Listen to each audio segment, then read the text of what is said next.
우리는 지난주부터 이 십계명을 묵상하게 되었습니다. 아직까지 본격적으로 십계명 하나하나 살펴보지는 않았지만 전체적인 어떤 배경들을 지금 살펴보고 있는데요. 지난주에는 우리 삶 가운데 얼마나 많은 어떤 영역에서 십계명이라고 하는 용어가 사용되고 있는지, 부부 십계명, 아내 십계명, 스트레스 해소 십계명, 직분자 십계명, 목회자 십계명, 모든 삶의 영역에서 종교와 정치, 교육, 사회, 문화 모든 영역에서 십계명이 많이 사용되고 있다는 것, 한편으로는 참 긍정적이다라고 하는 생각이 들지만, 지난주에 제목처럼 십계명에 대한 어떤 내용들, 그 무게감이 많이 떨어졌다. 잃어버린 무게, 십계명. 그리고 우리가 지난주에 살펴보았듯이 원래 히브리어 성경과 70인역에서는 십계명이라고 하는 말이 아니라 하나님의 10가지 말씀들이라고 하는 내용들로 이 용어가 정리되었다라고 말씀드렸지요. 그럼에도 불구하고 교회 전통과 그리고 여기서 나오는 모든 내용들이 명령이기 때문에 전통적으로 우리가 계명으로 이제 우리가 알고 지내오고 있습니다. 오늘은 제가 좀 더 워밍업을 하기 위해서 십계명 출애굽기 20장 들어가기 전에 제가 18장부터 쭉 읽어봤어요. 이 십계명이 어떻게 등장하게 되었는가 쭉 읽어보니 19장이 너무 의미가 있었습니다. 십계명을 받기 전에 이스라엘 백성들과 하나님 사이에 무슨 일이 있었는가, 그리고 그 전에 또 무슨 일이 있었는가에 대한 내용들이 너무 궁금해서 쭉 살펴보았는데, 이 십계명의 본질과 그 의미와 성격을 제대로 이해하기 위해서는 이 19장이 필수적으로 우리에게 던지는 메시지가 있다. 그래서 오늘은 19장을 살피도록 하겠습니다. 십계명은 산 위에서 떨어진 명령이 아닙니다. 사실 여러분이 잘 알다시피 이스라엘 백성들이 하나님으로부터 십계명을 받은 시기는 애굽을 떠난 지 약 3개월이 지난 시내 광야에 이르렀을 때입니다. 시내 광야에 이른 이스라엘 백성들을 그들은 시내산 앞에 이제 큰 장막을 치게 되었지요. 그리고 모세가 하나님 앞에 올라갔는데 하나님이 그를 불러서 다음과 같이 말씀하십니다. 우리 출애굽기 19장 3절로 6절 한번 읽어보겠습니다. 19장 3절로 6절입니다. 모세가 하나님 앞에 올라가니 여호와께서 산에서 그를 불러 말씀하시되 너는 이같이 야곱의 집에 말하고 이스라엘 자손들에게 말하라. 내가 애굽 사람에게 어떻게 행하였음과 내가 어떻게 독수리 날개로 너희를 업어 내게로 인도하였음을 너희가 보았느니라. 세계가 다 내게 속하였나니 너희가 내 말을 잘 듣고 내 언약을 지키면 너희는 모든 민족 중에 내 소유가 되겠고 너희가 내게 대하여 제사장 나라가 되며 거룩한 백성이 되리라. 너는 이 말을 이스라엘 자손에게 전할지어다. 짐작컨대 방금 우리가 읽은 이 내용, 하나님께서 이스라엘 백성들에게 십계명을 주시기 전에 어떤 말씀을 먼저 하셨는지에 대해서 의식적으로 주목한 경우는 그리 많지 않을 것이라고 생각합니다. 저도 그냥 출애굽기만 읽었지만 그저 쑥 지나간 것 같아요. 그러나 바로 그 지점이 십계명의 본질과 성격을 이해하는 데 결정적인 단서가 됩니다. 우리는 십계명에 대해서 많이 오해하고 있지요. 하나의 족쇄다. 왜 이런 계명을 주셔가지고 우리에게 큰 부담을 지어주시는가? 계명이라는 자체가 우리에게 다가오는 뉘앙스가 그렇지 않습니까?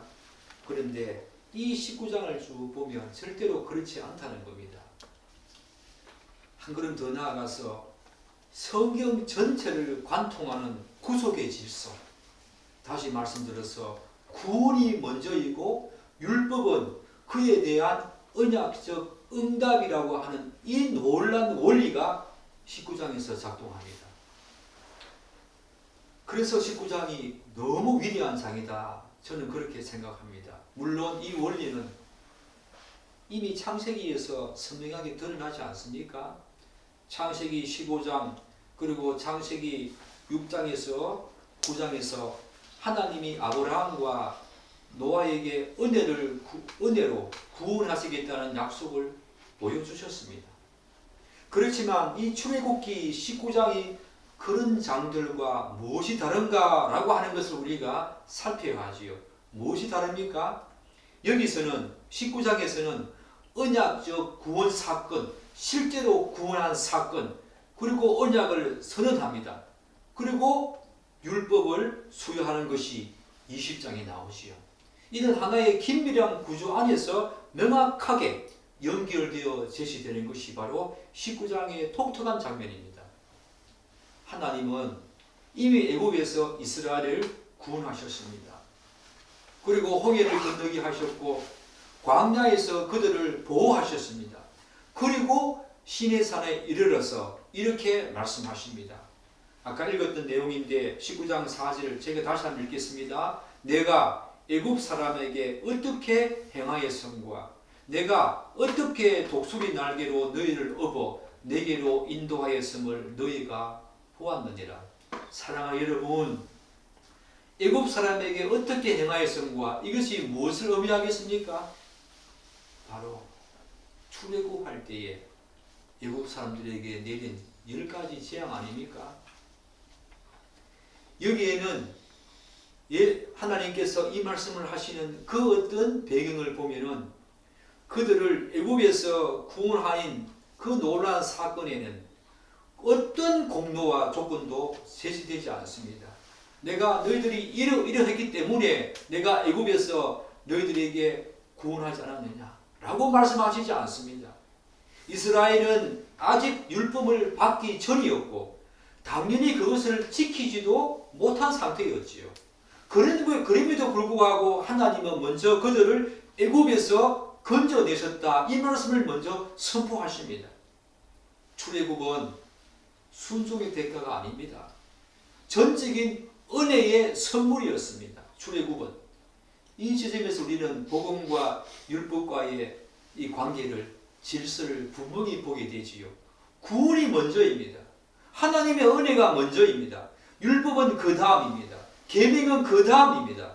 하나님이 먼저 나는 너를 애굽 땅 종되었던 집에서 인도하여 낸 내 하나님 여호와니라 라고 하면서 우리가 앞으로 살펴보게 될 출애굽기 20장 2절에서 이렇게 선포합니다.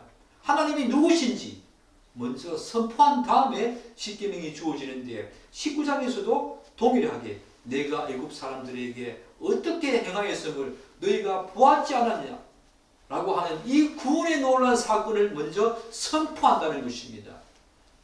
십계명은 그렇기 때문에 구원을 얻기 위한 조건과 수단이 아닙니다. 이미 구원받은 백성이 어떻게 살아야 하는지를 보여주는 언약적 삶의 지침인 것입니다. 이것이 중요한 것입니다. 이 사실은 오늘날 우리에게도 매우 중요한 의미가 있지요. 복음과 율법과의 관계가 혼란스러울 때, 오늘날 얼마나 복음과 율법과의 관계가 얼마나 혼란스럽습니까? 그렇게 되어지면 신앙은 두 극단으로 치닫게 됩니다. 한쪽에서는 율법을 지켜야 구원을 얻는다고 하는 행위 구원 쪽으로 흐르게 되고, 또 다른 한쪽에서는 은혜, 그것만을 강조하면서 삶의 순종을 가볍게 여기는 그런 값싼 은혜에 머물게 되지요. 그러나 성경은 절대로 그렇게 말하지 않습니다. 은혜가 먼저이고 순종은 그 은혜에 대한 응답이라고. 두 가지 모두의 기둥이 너무너무 중요하다. 복음과 율법, 이것은 너무 중요하다. 예수님의 십자가와 부활이 너무 중요하듯이 하나님의 구원 사건, 그 은혜와 율법은 서로 뗄래야 뗄 수 없는, 칭의와 성화와 뗄래야 뗄 수 없고, 구원과 이 십자가 죽음과 부활이 뗄래야 뗄 수 없고, 마찬가지로 하나님의 은혜와 율법은 떼려야 뗄 수 없는 관계다라고 하는 것을 우리는 19장에서 보게 되었습니다. 먼저 하나님은 자신의 구원을 선포하십니다. 특별히 하나님은 오늘 읽은 19장 말씀 속에서 이스라엘 백성들을 향하여 뭐라고 말합니까? 내 소유다. 제사장 나라다. 거룩한 백성이다. 그렇게 말하지 않습니까? 우리 19장 6절 다시 한번 읽겠습니다. 너희가 내게 대하여 제사장 나라가 되며 거룩한 백성이 되리라. 너는 이 말을 이스라엘 자손들에게 전하여라. 사랑하는 여러분, 이 말씀을 읽으니까 베드로전서 2장 9절 생각나지요. 너희는 택하신 족속이요 왕같은 제사장이요 거룩한 나라요 나에게 속한 백성이다. 그 이유는 너희를 어두운 곳에서 불러내어서 하나님의 그 놀라운 덕을 선포하기 위함이다 라고 하는 베드로전서 2장 9절, 저는 이 말씀을 읽으면서 베드로전서 2장 9절을 떠올렸습니다. 아마 베드로가 이 말씀을 알고 있었던 것 같습니다. 이미 하나님은 그들을 십계명을 주기 전에, 말씀을 주기 전에 구원하신 후에 그들이 그 십계명을, 하나님의 말씀과 율법을 지키기도 전에 하나님은 그들에게 내 소유다, 제사장 나라다, 거룩한 백성이다라고 먼저 선포하신 것입니다. 이 표현은 조건부 성취라기보다는 언약 안으로 부르시는 하나님의 주권적인 선언 아닙니까? 이는 구원의 전제가 아니라 언약 백성으로서 누릴 특권과 사명을 온전히 경험하는 길입니다. 다시 말해서 사랑하는 여러분, 우리의 신분은 은혜로 주어졌지만 그 신분에 합당한 삶은 앞으로 우리에게 주어질 십계명, 율법의 순종으로 드러난다는 거 기억해야 합니다.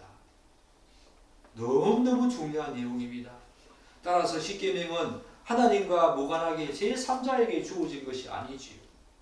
그것은 이미 하나님께 속한 백성, 곧 언약 공동체에서 언약 공동체에게 주어진 하나님의 규범입니다. 관계를 새롭게 맺기 위한 협상 조건이 아닙니다. 이미 맺어진 그 위대한 관계를 보존하고 성숙하게 하기 위해서 우리에게 주어진 그 위대한 말씀이 10가지 말씀이 십계명이고 모든 율법인 것입니다. 따라서 십계명은 구원의 원인이 아니라 구원의 열매입니다. 그리고 그것은 우리를 옥죄는 족쇄가 아니라 구원받은 자가 자유 안에서 걸어가야 할 위대한 성화의 길인 것입니다. 하나님은 우리에게 먼저 너는 내 백성이다 라고 말씀하시고 이어서 그러므로 이렇게 살아라 라고 우리에게 호소합니다. 그래도 여러분들에게 율법과 십계명이 여러분에게 족쇄가 되어집니까? 부담이 되어집니까? 멍해가 되어집니까? 여러분에게 짐이 되어집니까? 아직까지 율법과 십계명이 여러분들에게 그런 식으로 인식되어진다면 아직까지 하나님의 그 구원의 놀라운 사건을 제대로 깨달은 자가 아니겠지요.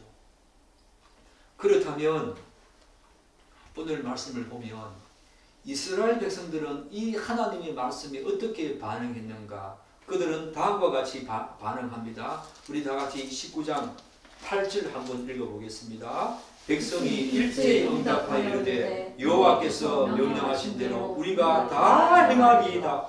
모세가 백성들의 말을 여호와께 전하매. 이들의 반응은 단순한 감정의 고소가 아니었습니다.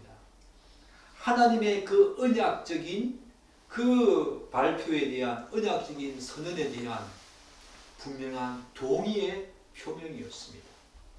일제히 다 반응했습니다. 하나님께서 먼저 그들을 구원하셨다라고 하는 것을 상기시키면서 언약의 조건을 제시했을 때에 이스라엘 백성들은 다 행하리이다 라고 반응했습니다. 이는 적극적인 결단이 아니었습니다. 언약 체결에 대한 공식적인 수락이었습니다. 그러므로 십계명은 흔히 우리가 오해하듯이 일방적으로 강요된 규범이 아닙니다. 이미 구원받은 백성이 하나님과의 언약적인 관계 안에서 동의한 언약의 조항이 바로 십계명입니다. 사랑하는 여러분, 여러분들은 십계명이 이런 절차와 과정 속에서 이스라엘 백성들에게 주어졌다는 사실을 이해하고 있었습니까? 이스라엘 백성들이 그 언약에 동의했습니다. 다 행하리이다. 당신께서 우리에게 구원하시기 때문에 그 구원의 은혜로 주신 모든 것들을 우리가 다 행하리이다 라고 하나님의 그 언약적인 선언에 대해서 이들은 공식적으로 수락했고 또한 그것을 표명했습니다. 물론 우리는 곧이어서 등장하는 출애굽기 32장에서 그 어떤 사건을 보게 됩니까?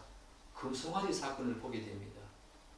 언약에 동의했던 그들이 얼마 지나지 않아서 눈에 보이는 금송아지를 만들어 놓고 그것이 자기들을 애굽에서 구원해낸 하나님이라고 그렇게 불신앙적인 모습을 보이지 않습니까? 인간의 연약함을 그들은 여실히 드러내게 됩니다. 이 점에서 우리는 이스라엘을 쉽게 비난할 수 있지요. 저와 여러분도 아마 그랬을 것입니다. 종종 사람들은 이런 말을 합니다.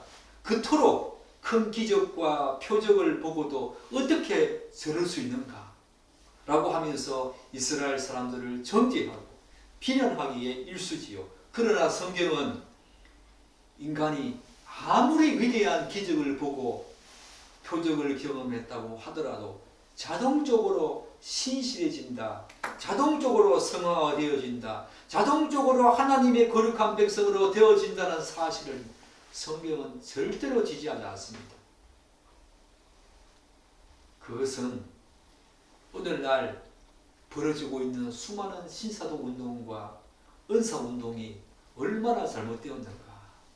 그것만 한번 경험하면, 세컨 블레싱 한 번만 경험하면 우리는 금방 하나님의 사람으로 거룩하게 되어질 것이다. 전혀 다른 사람으로 옛자아가 다 버려지고 새자아로 거듭날 것이다 라고 생각하는데 우리는 이 금송아지 사건을 통해서 그들이 출애굽하면서 보았던 하나님의 그 놀라운 기적과 표적을 보았지 않았습니까? 그럼에도 불구하고 얼마 지나지 않아서 금송아지 사건을 통해서 하나님께 이런 연약함과 인간의 참 죄상을 드러내듯이 절대로 기적을 보았다고 해서 표적을 보았다고 해서 저절로 신실해지지 않는다는 것. 그렇기 때문에 여러분과 제가 이스라엘 백성들보다 더하면 더했지 덜하지는 않을 것입니다. 우리는 이스라엘 백성들을 함부로 정죄할 수 없습니다. 그 속에서 우리가 느껴야 하는 것은 인간의 연약함이지요. 인간이 얼마나 연약한가, 얼마나 죄의 습성과 습관이 여전히 묻어 있는가. 우리가 구원을 받았음에도 불구하고 이스라엘 백성들이 저지른 저 파렴치한 불신앙적인 모습을 보면서 우리가 깨달아야 될 사실이 있습니다. 우리는 그들보다 더하면 더했지 덜하지 않을 것입니다. 우리의 연약함을 깨달아야 합니다. 우리의 부족함과 죄의 습성을 깨달아야 합니다. 사랑하는 여러분, 그럼에도 불구하고 다만 우리가 여기서 한 가지 분명히 해야 될 것이 있습니다. 그것은 이스라엘의 그 실패가 곧 언약 자체의 실패를 의미하지 않는다는 것입니다. 하나님이 금송아지 사건 이후에 그들을 버리지 않았습니다. 하나님은 언약을 끝까지 지켰습니다. 하나님은 인간의 불성실함 때문에 당신의 계획을 철회하시는 분이 아니십니다. 그분은 민수기 말씀에 나와 있듯이 우리 인간과 다른 분이십니다. 인간이 아니십니다. 거짓말을 하시는 분이 아니십니다. 자신이 한 결정에 대해서 후회하시는 분이 아니십니다. 우리는 연약하고 넘어지고 쓰러지고 하나님의 언약을 쉽게 파괴시키는 불신앙적인 모습을 우리의 모든 삶의 영역에서 여전히 고스란히 드러내지만 하나님은 faithful한 분이십니다. 신실하신 분이십니다. 결국 우리는 이 시내산에서 시작된 언약의 역사는 결국 더 온전한 순종을 이루실 하나님의 구속 계획으로 이어지고 있다는 사실들을 성경 전체에서 우리가 보고 있지 않습니까?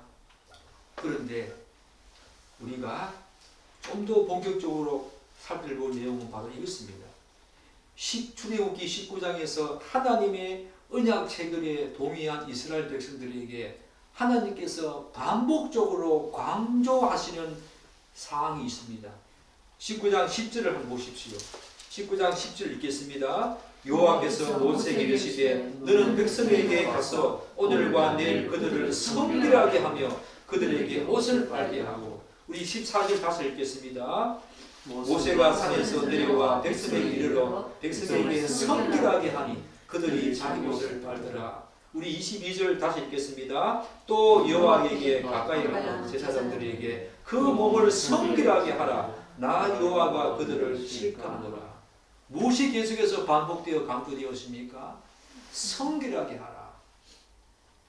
이스라엘 백성들은 출애굽기 29장에서 하나님을 먼저, 하나님의 십계명을 받기 전에 먼저 하나님께서 그들에게 간곡히 요청한 사항이 있었습니다.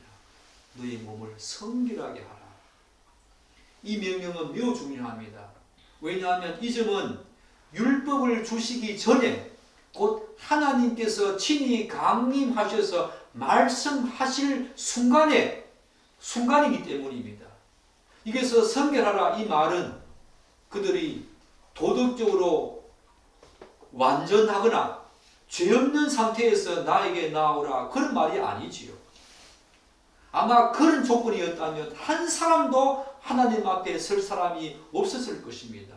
이스라엘 백성들조차 모세조차 한 사람도 하나님 앞에 설 자가 없었을 것입니다.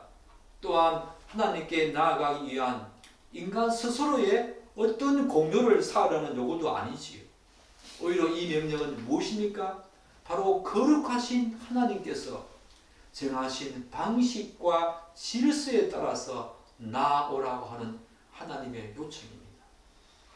다시 말해서 하나님의 임재의 자리에는 하나님께서 정하신 길이 있다는 사실을 이들에게 각인시키는 장면이 바로 이 장면입니다. 성결하라. 도덕적으로 완전한 상태에서 나와라. 죄가 전혀 없는 상태에서 나와라. 이런 전제 조건이 없으면 나에게 나올 자격이 없다 라고 하시는 것이 아니라 하나님께서 특별히 이들에게 요구하신 질서와 또한 길이 있다는 것입니다. 그분의 임재 자리에 나아갈 때는 하나님이 정하신 길이 있고 하나님이 정하신 방식이 있다는 것입니다. 그 방식을 지금 이스라엘 백성들에게 요청하고 있지요. 그러므로 이 정결은 인간의 자격을 점령하라고 하는 요구가 아닙니다. 하나님이 허락하신 은혜의 통로, 그 통로를 통해서 하나님께 나오라고 하는 하나님의 부르심이지요. 사랑하는 여러분, 우리는 누구를 통해서 하나님께 나아갑니까? 예수 그리스도, 그분을 통해서 나아갑니다. 이게서 정결하게 하라 이 말은 우리를 이미 정결하게 하신 예수 그리스도, 그분을 통해서 우리가 하나님께 나아가야 한다라고 하는 것을 신학적인 의미에서 이미 우리에게 예표로 보여주신 위대한 사건 아닙니까? 우리가 완전 무결해서 그들에게 하나님께 나아갑니까? 우리가 도덕적으로 완전해서 하나님께 나아갈 수 있습니까? 아무리 성인 군자라고 하더라도 하나님 앞에 예수 그리스도 이미 그분의 피로, 그분의 그 보혈로 우리를 깨끗하게 하신 예수 그리스도, 그분의 보혈이 아니면 우리는 절대로 하나님 앞에 나아가지 못합니다. 이 사건은 정결하라 이 사건은 바로 하나님께서 우리에게 요구하신 당신의 임재 앞으로 나오는 자는 반드시 예수 그리스도, 그분의 그 보혈의 피로 말미암아 깨끗하게 된 자가 나와야 된다라고 하는 것을 예표하는 구약의 대표적인 사건이지요. 위대한 사건입니다. 사랑하는 여러분, 그런데 안타깝게도 오늘날 우리는 흔히 이 점을 가볍게 얘기지요. 여러분들은 오늘 이 예배 자리에 그렇게 나왔습니까? 예수 그리스도 그분의 보혈의 피를 의지하고 나왔습니까? 여러분의 공로와 여러분의 자격과 신분을 가지고 나왔습니까? 내가 지난 일주일 동안에 하나님께 이런저런 봉사를 했고 이런저런 착한 형식을 했고 이런저런 도덕적 윤리적 삶을 내가 살았기 때문에 하나님께 나아올 때에 조금 미안한 마음이 적게 듭니까? 그렇다면 여러분은 아직까지 예수 그리스도 보혈의 피를 의지해서 예수님께 나온 자가 아닙니다. 오늘날은 정말 말씀의 홍수시대라고 할 수 있죠. 설교와 성경 강의를 언제든지 TV나 라디오에서 접하고 보고 들을 수 있는 시대가 말씀의 홍수시대가 이 시대가 되었습니다. 그러나 그 접근성이 경외를 보장하지는 않습니다. 많은 사람들이 공적 예배를 드리면서도 하나님의 거룩한 임재 앞에 선다는 의식보다는 어떤 생각을 가지고 예배 드립니까? 유익한 강연 한 편 듣는다는 식, 그런 태도로 앉아 있습니다. 또한 하나님의 말씀을 그분의 음성으로 듣기보다는 삶에 조금 도움이 되어지는 유익한 도덕적인 교훈이나 윤리적인 그런 어떤 좋은 정도로 알고 듣고 있다는 것입니다. 그러니 하나님의 임재 앞에 설 때에 거룩한 모습이 다 사라졌지. 오늘의 예배가 얼마나 가볍습니까? 그 이유가 어디에 있습니까? 바로 이런 사실을 다 놓치기 때문입니다. 또 한편에서는 전망대의 왜곡도 있습니다.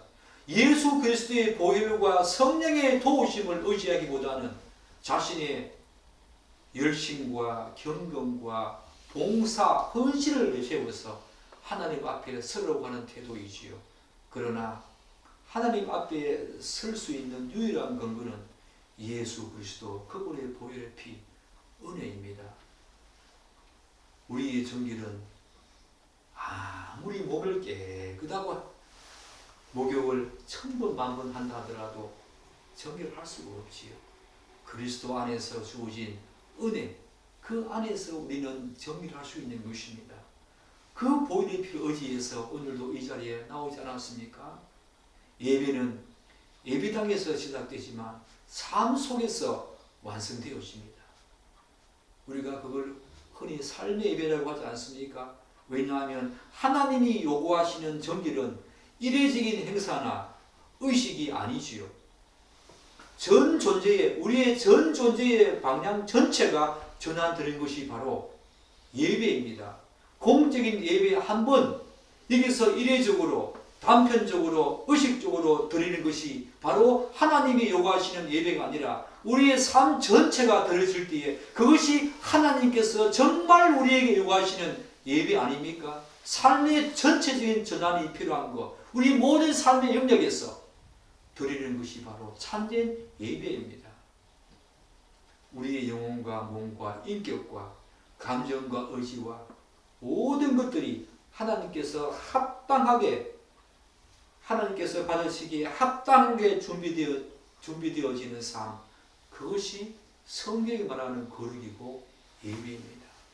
오늘 이스라엘 백성들에게 요구하는 이 정결은 바로 우리에게 그런 메시지를 던지고 있습니다. 예배당에 한번 와서 예배 드린다고 거룩해지는 거 아닙니다. 그리고 그것 자체가 거룩하기 때문에 왔는 것도 아니지요. 삶의 모든 예배에서, 우리의 지경에서, 우리의 직장에서, 우리의 삶의 모든 영역과 지경에서 우리의 거룩한 모습이 있어지고, 또한 이 주일날 공적 예배를 통해서 하나님께 진심으로 감사하고 구원의 은혜에 감격할 때에 그것이 진짜 예배다.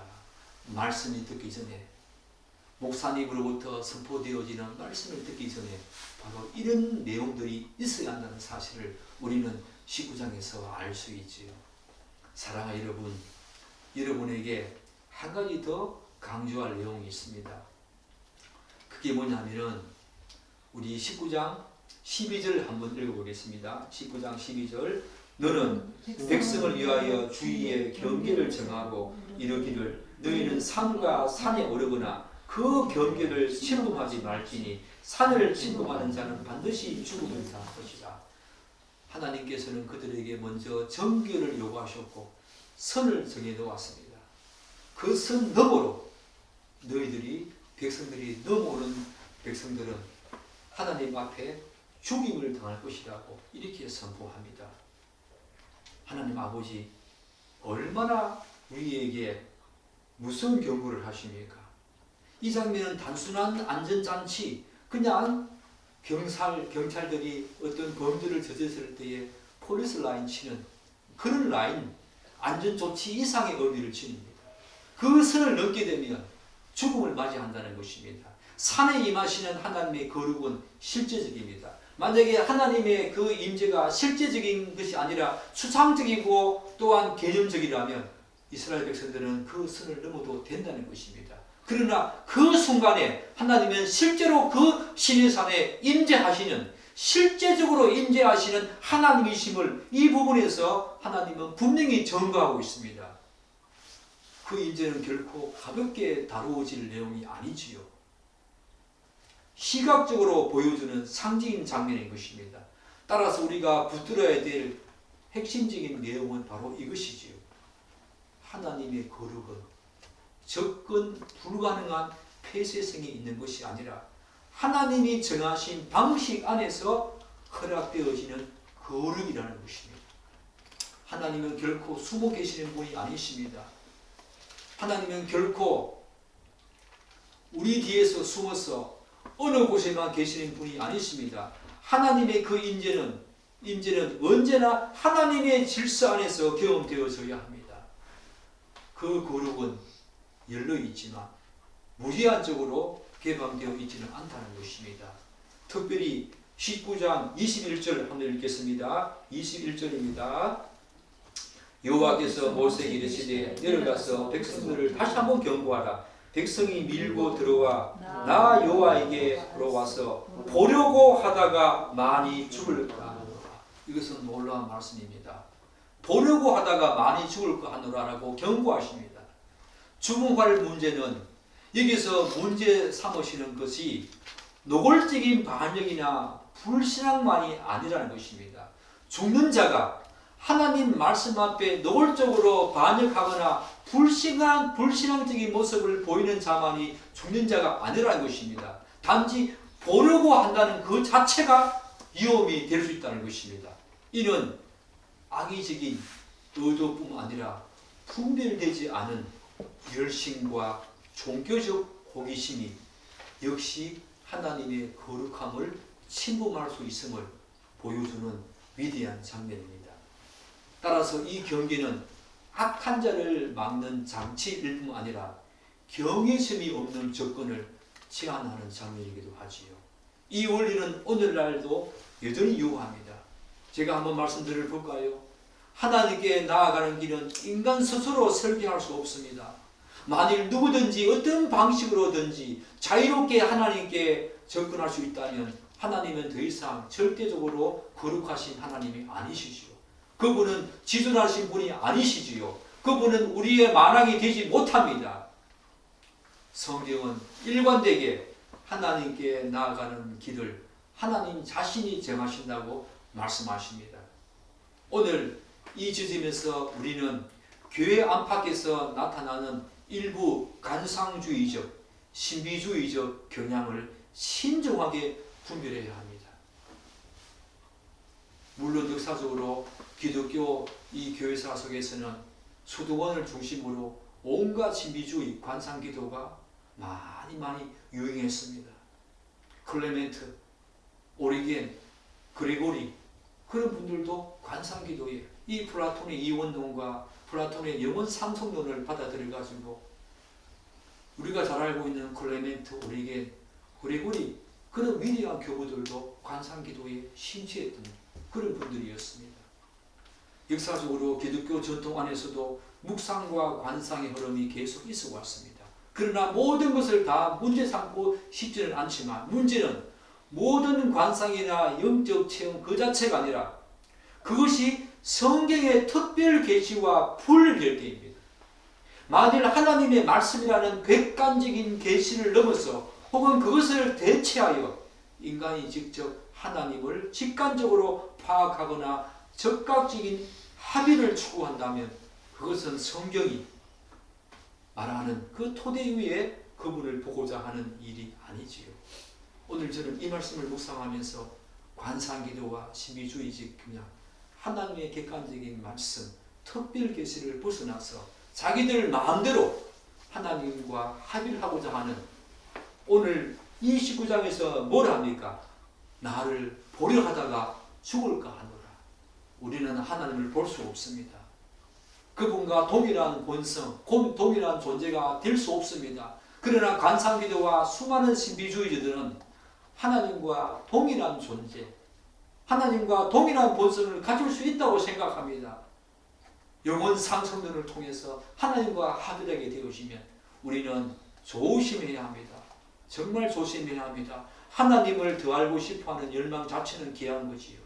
그러나 계시가 규정해 준 이 경계를 넘어서서 하나님을 직접 소유하거나 체험의 대상으로 붙들려는 것은 결국 하나님을 오해하게 만들고 하나님을 하나님답지 못하게 하는 하나의 피조물로 여기는 그런 경향과 다름이 없다는 것입니다.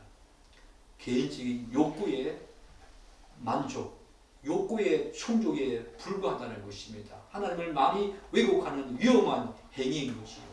사랑하는 여러분, 하나님을 향한 호기심과 갈망은 때로는 신앙의 출발점이 되기 때문에 너무 중요합니다.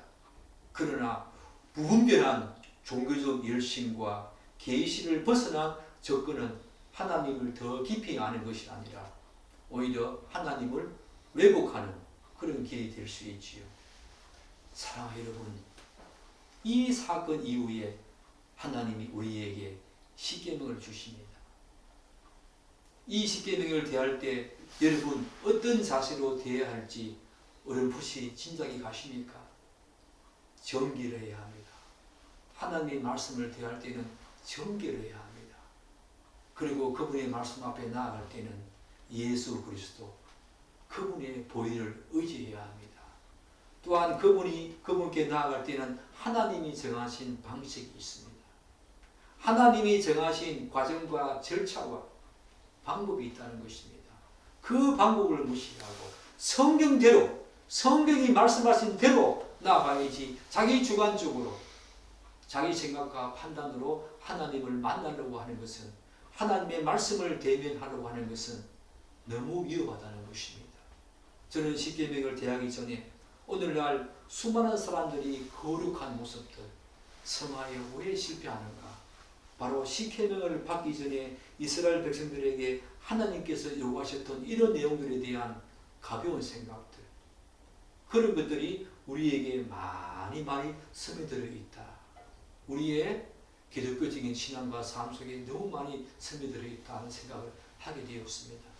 앞으로 우리가 십계명을 배우고 말씀을 대할 때마다 이런 정결과 하나님이 요구하시는 방식과 방법이 무엇인지를 분명히 알고 하나님 앞에 거룩하게 서야 합니다.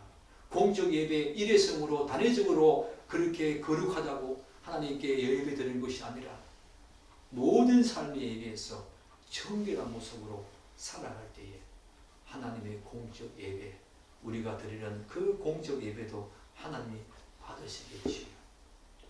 그렇게 삶의 모든 예배에서 거룩함으로 살아가는 여러분과 제가 되기를 간절히 기대하고 축복합니다. 기도하겠습니다.